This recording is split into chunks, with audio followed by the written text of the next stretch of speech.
الحمد للہ وکفى وسلام علی عباده الذین اصطفى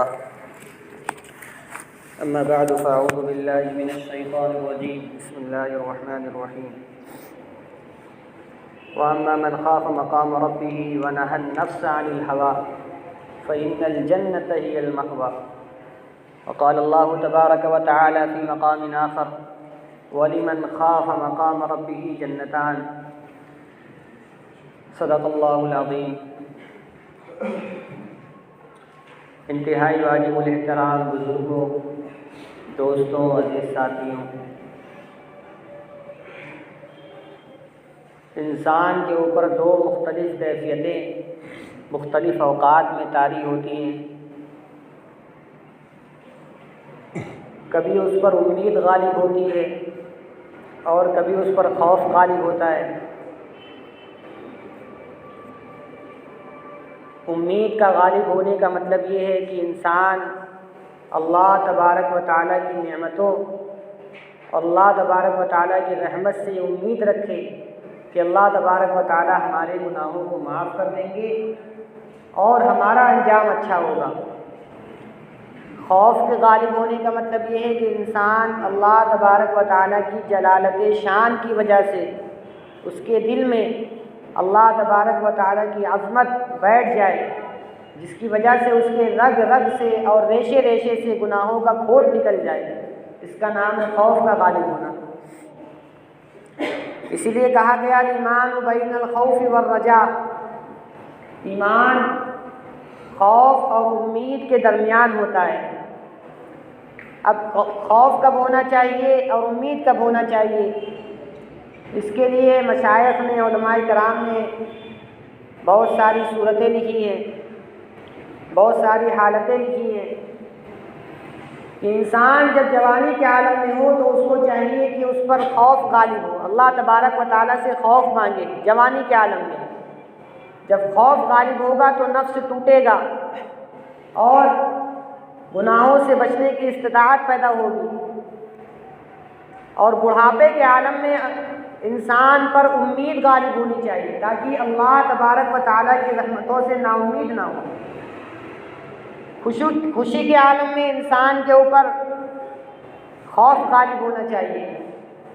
کہ کہیں یہ نعمتیں چھن نہ جائیں، اور غمی کی حالت میں اللہ تبارک و تعالیٰ سے امید رکھیں۔ صحت مندی کے عالم میں انسان کے اوپر خوف غالب ہو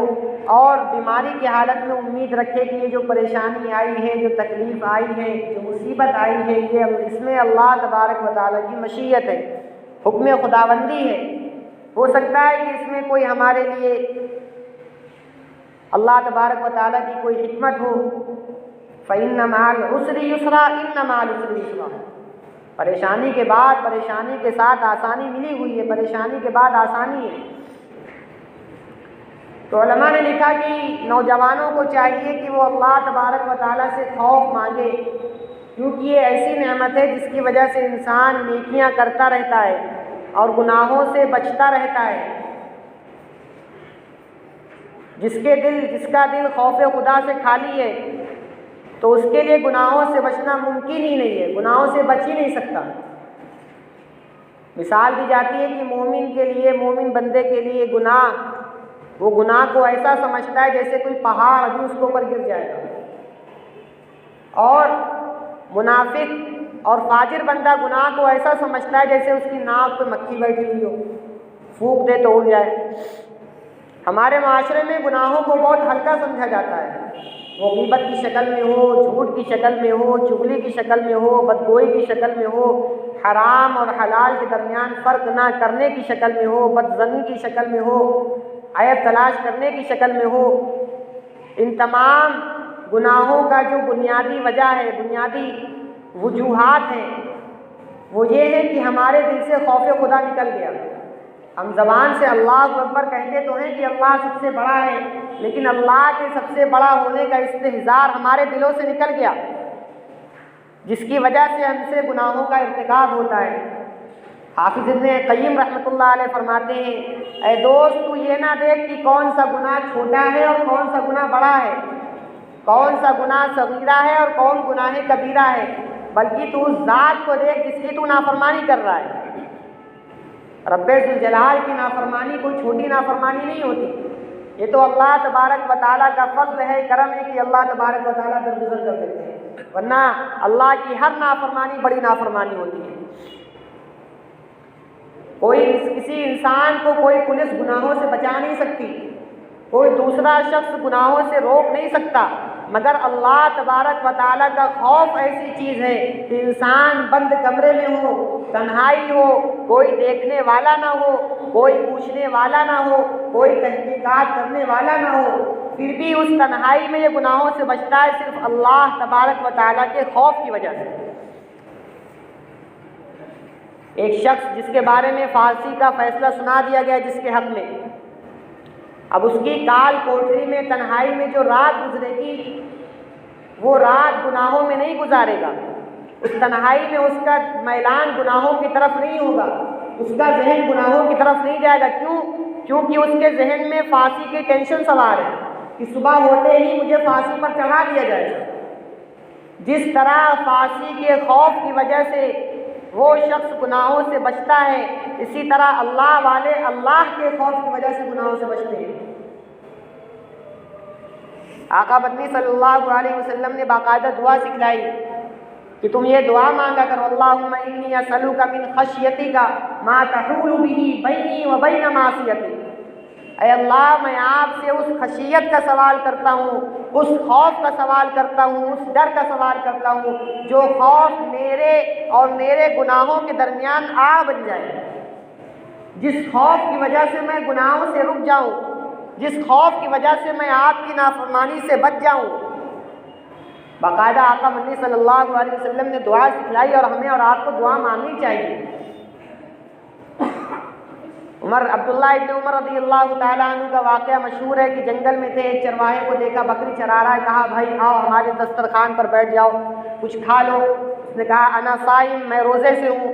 آپ کو حیرانی ہوئی کہ جنگل میں صحرا میں اتنی تپش، اتنی گرمی، وہ بھی چرواہا بکری کو چرانے والا، کتنی بھاگ دوڑ کرنی پڑتی ہے، وہ روزے سے۔ تو آپ نے سوچا اس کا امتحان لیتے ہیں، کہا اچھا ٹھیک ہے بھائی، روزے سے ہو تو اچھی بات ہے، اتنی بکریاں ہیں، ان تمام بکریوں میں سے ایک بکری میرے ہاتھ بھیج دو، میں تمہیں اس کی قیمت دے دوں گا۔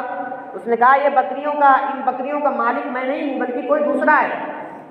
تو عبداللہ ابن عمر رضی اللہ تعالیٰ عنہ نے کہا تو کیا ہو گیا، وہ دیکھ تھوڑی نہ رہا ہے، تم کہہ دینا کہ ایک بکری کو بھیڑیا اٹھا لے گیا۔ جیسے ہی اس نے یہ جملہ کہا تو فوراً اس چرواہے نے کہا فَأَيْنَ اللَّهُ، میں اس اپنے مالک سے تو کہہ دوں گا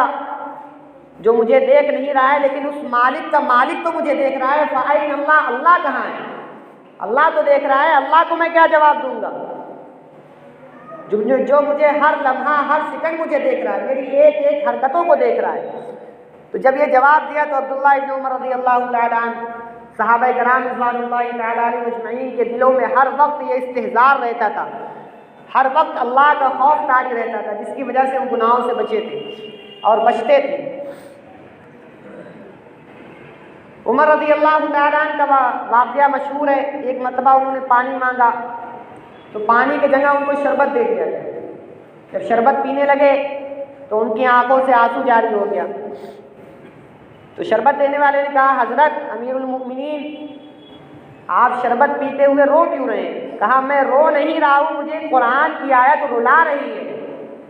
کہیں قیامت کے دن اللہ تبارک و تعالیٰ مجھ سے یہ نہ کہہ دے اذهبتم طیباتکم، کہ دنیا میں تمہیں جو نعمتیں دی گئی وہ تمہاری نیکیوں کا ثمرہ دنیا میں تمہیں مل گیا، تم دنیا میں لطف اندوز ہو چکے، قیامت میں تمہارا کوئی حصہ نہیں۔ کہیں جو میں نیکیاں دنیا میں کرتا ہوں، میں جو نیکیاں کر رہا ہوں، نیک کام کر رہا ہوں، اس کا بدلہ کہیں اللہ تبارک و تعالیٰ نے مجھے دنیا میں تو نہیں دے دیا۔ یہ شربت پیتے ہوئے گئے، اور آج ہم کتنی نعمتوں میں ہوتے ہیں لیکن ہمارا خیال ہی نہیں جاتا اس طرف۔ یہ وہ کون ہے؟ یہ مراد مصطفیٰ ہیں، آقا مدنی صلی اللہ علیہ وسلم نے جن کو دعا میں مانگا ہے اللہ عمرین میں سے جو تجھے پسند ہو اس سے اسلام کو قوت دے۔ یہ وہ ہیں عشرہ مبشرہ میں سے جن 10 صحابہ کرام رضوان اللہ علیہ مجمعین کو آقا مدنی صلی اللہ علیہ وسلم نے جنت کی بشارت دی، ویسے تو تمام صحابہ جنتی ہیں، کلہم وعد اللہ الحسنی، لیکن 10 لوگوں کو باقاعدہ طور پر جنت کی بشارت دی، ان میں سے عمر رضی اللہ تعالیٰ عنہ وہ یہ کہہ رہے ہیں۔ اور اس سے عجیب و غریب واقعہ یہ ہے کہ عمر رضی اللہ تعالیٰ عنہ نے اپنے زمانے خلافت میں حضرت حذیفہ رضی اللہ تعالیٰ عنہ کو بلایا۔ یہ وہ ہیں جو رازدار صحابہ کہے جاتے ہیں۔ تمام صحابہ میں آقا مدنی صلی اللہ علیہ وسلم نے ان کو راز و نیاز کی باتیں بتائی تھی، منافقین کے نام بتا رکھے تھے اور کہا تھا کہ ان نام کو تم کسی پر ظاہر نہ کرنا۔ جنازے کی نماز ہوتی تھی حضور صلی اللہ علیہ وسلم کے وصال کے بعد، جس جنازے کے اندر حذیفہ رضی اللہ عنہ نہیں پہنچتے تھے لوگ سمجھ جاتے تھے کہ یہ منافق ہے، اگر منافق نہ ہوتا تو حذیفہ اس کے پیچھے نماز پڑھ رہے ہوتے۔ عمر رضی اللہ تعالیٰ عنہ نے بلایا، کہا اے حذیفہ میں آپ سے ایک بات پوچھنا چاہتا ہوں، وہ بات یہ ہے مجھے پتا ہے کہ آپ کو حضور صلی اللہ علیہ وسلم نے راز و نیاز کی باتیں بتائی ہیں اور منافقین کے نام بھی بتا رکھے ہیں، اور آپ کو یہ بھی کہا ہے کہ اس منافقین کے نام آپ کسی کو نہ بتائیں۔ میں آپ سے ان منافقین کے نام تو نہیں پوچھتا، لیکن اے حذیفہ آپ مجھے یہ بتا دیجئے ان منافقوں کی لسٹ میں کہیں عمر کا نام تو نہیں ہے؟ یہ ہے عمر بن الخطاب رضی اللہ تعالیٰ عنہ، جن کو مراد مصطفیٰ کہا جاتا ہے، جن کو باقاعدہ مانگا گیا، جن کے ایمان لانے پر فرشتے آسمان پر جشن منا رہے تھے، وہ کہہ رہے ہیں اے حذیفہ کہیں ان منافقوں کی لسٹ میں عمر کا نام تو نہیں ہے؟ آج ہم اپنی فکر کریں، امام احمد بن حنبل رحمۃ اللہ علیہ مشہور امام گزرے ہیں، ان کے نام سے تو سبھی واقف ہوں گے۔ ان کا آخری وقت آیا تو طلبہ ان کو کلمے کی تلقین کرنے لگے، کلمہ ان کے سامنے پڑھنے لگے، تو یہ کہتے تھے لا لا لا لا الہ الا اللہ کی تلقین کی گئی تو صرف کہتے تھے لا لا لا، معنی ہوتا نہیں، اور آگے مزید کچھ نہ کہتے۔ اللہ کا کرم ہوا، اللہ کی رحمت ان کے اوپر ظاہر ہوئی، ان کو افاقہ ہوا، ہوش آیا تو طلبہ نے پوچھا حضرت ہم آپ کو کلمے کی تلقین کر رہے تھے اور آپ صرف کہتے لا لا، جواب میں کرے تھے، کیا مسئلہ تھا، اس کی وجہ کیا ہے؟ تو امام احمد بن حنبل رحمۃ اللہ علیہ نے فرمایا دراصل جب میں بے ہوش تھا، اس پر غشی تاری تھی، اس وقت شیطان میرے سامنے آیا اور کہنے لگا اے احمد بن حنبل تم ایمان کی حالت میں دنیا سے رخصت ہو گئے، ایمان کی حالت میں دنیا سے رخصت ہو گئے۔ تو میں نے کہا ابھی نہیں، جب تک میری روح بدن سے نکل نہیں جاتی تب تک میں تیرے فندے سے بچوں گا نہیں۔ یہ وہ ہیں جنہوں نے اپنی پوری زندگی دین کی خاطر لگا دی، دین پر وقف کر دی، اور قرآن کی مخلوق ہونے اور نہ ہونے پر ان کو اتنے کوڑے مارے گئے، اگر اتنے کوڑے کسی ہاتھی کو مارے جاتے تو وہ ہاتھی بالکل بدہوش ہو جاتا، وہ ہاتھی ان کوڑوں کو برداشت نہ کر سکتا، تحمل نہ کر سکتا، بلبلا اٹھتا، اتنے کوڑے ان کو مارے گئے۔ دو لوگ علماء نے لکھا ہے، دو لوگ ایسے جن کی وجہ سے امت اپنی حقیقت پر باقی ہے، اگر یہ دو لوگ نہ ہوتے تو امت دوسرے راستے پر چل پاتی۔ ایک حضرت ابو بکر صدیق رضی اللہ تعالیٰ عنہ اور ایک امام احمد بن حنبل رحمۃ اللہ علیہ، انہوں نے پوری زندگی دین پر وقف کر دی، لیکن آخری وقت میں کتنی موت کی فکر ہے کہ میرا کیا انجام ہوگا۔ اور ایک ہم اور آپ ہیں، ہم اپنے بارے میں سوچیں، جب اتنے بڑے بڑے امام موت کے وقت یہ سوچ رہے ہیں کہ ہمارا انجام کیا ہوگا، تو ہم کس کھیت کے گاجر اور مولی ہیں؟ ہم کتنے اعمال کرتے ہیں، ہم اپنے عمل سے خود واقف ہیں کہ ہم کتنے پانی میں۔ آقا مدنی صلی اللہ علیہ وسلم نے جبریل علیہ السلام سے پوچھا کہ اے جبریل میری رحمت للعالمین میں کیا تمہیں بھی حصہ ملا ہے؟ تو جبریل علیہ السلام نے کہا ہاں یا رسول اللہ مجھے بھی حصہ ملا ہے۔ آپ نے پوچھا کیسے؟ تو کہا یا رسول اللہ جب آپ کی بعثت نہیں ہوئی تھی، آپ دنیا میں نہیں آئے تھے، اس وقت میں نے بہت سے لوگوں کا انجام برا دیکھا، سب سے بڑا تو شیطان جو تو فرشتوں کا استاد تھا، فرشتوں کو پڑھاتا تھا، اس کا انجام ایسا ہوا۔ میں اپنے انجام کے بارے میں بہت ڈرتا تھا، لیکن جب آپ کی بعثت ہوئی، آپ پر قرآن کی آیتیں نازل ہونا شروع ہوئی، اور یہ آیت جب نازل ہوئی إِنَّهُ لَقَوْلُ رَسُولٍ كَرِيمٍ ذِي قُوَّةٍ عِندَ ذِي الْعَرْشِ مَكِينٍ مُطَاعٍ ثَمَّ أَمِينٍ، یہ آیت تو میرے بارے میں نازل ہوئی، تب اس وقت مجھے بڑا سکون ملا کہ میرا انجام اب برا نہیں ہوگا۔ جو مجھ پر فکر و غم سوار رہتی تھی، آپ کی رحمت للعالمین کی وجہ سے وہ فکر اور غم مجھ پر ختم ہو گئی۔ جب آپ معراج پر گئے اور آسمان پر جانے لگے تو جب دوسرے آسمان یا تیسرے آسمان پر جب آپ نے آسمان کو پار کیا تو آپ نے آسمان کے اندر سے ایسی آواز سنی کہ اگر کوئی بھاری چیز کسی کے اوپر رکھ دی جائے تو اس کے اندر سے آواز نکلتی ہے، یا کوئی تندرست آدمی کسی کرسی پر بیٹھ جائے تو اس کرسی کے اندر سے جیسی آواز نکلتی ہے ویسی آواز آپ نے آسمان کے اندر سے سنی۔ تو جبریل علیہ السلام سے پوچھا جبریل یہ کیسی آواز ہے؟ تو آپ نے فرمایا جبریل علیہ السلام نے یہ وہ آواز ہے اللہ تبارک و تعالیٰ کی جلالت شان کا اثر اس آسمان کے اوپر ہے جس کی وجہ سے یہ کانپا جا رہا ہے، جس کا یہ تحمل نہیں کر پا رہا ہے۔ حضور صلی اللہ علیہ وسلم نے ارشاد فرمایا کہ ہر مخلوق اپنی تسبیح کو جانتی ہے سوائے انسان کے۔ وَإِن مِّن شَيْءٍ إِلَّا وَارِدُهُ وَإِن مِّن شَيْءٍ إِلَّا يُسَبِّحُ بِحَمْدِهِ، ہر مخلوق اپنی تسبیح کو جانتی ہے مجھے کیا تسبیح پڑھنا ہے۔ وَإِن مِّن شَيْءٍ إِلَّا يُسَبِّحُ بِحَمْدِهِ وَلَٰكِن لَّا تَفْقَهُونَ تَسْبِيحَهُمْ، لیکن تم ان کی تسبیح کو سمجھ نہیں سکتے۔ اللہ تبارک و تعالیٰ نے قرآن مجید میں فرمایا كُلٌّ قَدْ عَلِمَ صَلَاتَهُ وَتَسْبِيحَهُ، جو چیز بھی ہے ہر چیز اپنی تسبیح کو جانتی ہے۔ اسی کے تشریح حضرت محمد صلی اللہ علیہ وسلم نے کی کہ اللہ تبارک و تعالیٰ نے درختوں کو قیام کی حالت میں کھڑا کیا، وہ قیامت تک قیام کی حالت میں رہے گی۔ چوپایوں کو اللہ نے رکوع کی حالت میں پیدا کیا، وہ قیامت تک رکوع کی حالت میں رہے گی۔ حشرات الارض، کیڑے مکوڑوں کو اللہ تبارک و تعالیٰ نے سجدے کی حالت میں پیدا کیا، وہ قیامت تک سجدے کی حالت میں رہے گی۔ اور پہاڑوں کو اللہ تبارک و تعالیٰ نے قیام کی حالت میں اتحیات کی حالت میں پیدا کیا، وہ قیامت تک اتحیات کی حالت میں رہے۔ لیکن اے انسان، اللہ تبارک و تعالیٰ نے ان تمام اعمال کا جز تجھے عطا فرما دیا، ان تمام اعمال کا مجموعہ اللہ تبارک و تعالیٰ نے تجھے عطا فرما دیا کہ تو اگر نماز میں قیام کرتا ہے تو تجھے درختوں کے قیام کرنے کا ثواب ملتا ہے،